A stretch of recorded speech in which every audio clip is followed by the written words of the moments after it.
আসসালামু আলাইকুম, সবাই কেমন আছেন? আমি বিসমিল্লাহ। ছুটির দিন হচ্ছে, সকাল সকাল নাস্তা রেডি করতেছি। ডিম ভাজি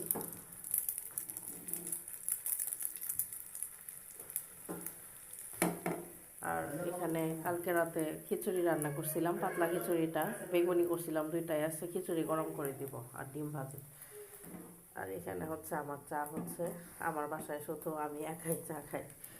আর ওরা খাইলে ওরা হচ্ছে ওই লাল চাটা খায়, আদা দিয়ে, লং দিয়ে ওটা খায়। আর এটা হচ্ছে আমার নাস্তা, পাউরুটি ডিম ভাজি।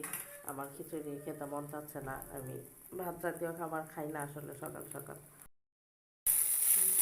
ডিম ভাজির তেলে খিচুড়িটা গরম করে নিতেছি। খিচুড়ি গত রাতে রান্না করছিলাম আমার গলা ব্যথার জন্য। এই ঠান্ডা পুরাটাই আমার ঠান্ডা লেগেছিল, নাইলে কাশি ছিল। এখন এখন হচ্ছে সবগুলো একসাথেই আছে। এখন ঠান্ডাও, কাশিও, আবার হচ্ছে প্রচণ্ড গলা ব্যথা। গরম পানি খেয়ে, লাল চা খেয়ে ঠিক হচ্ছে না।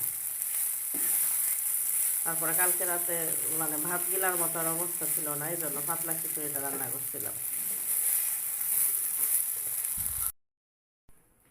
নাস্তা দেব, ডিম আর খিচুড়ি।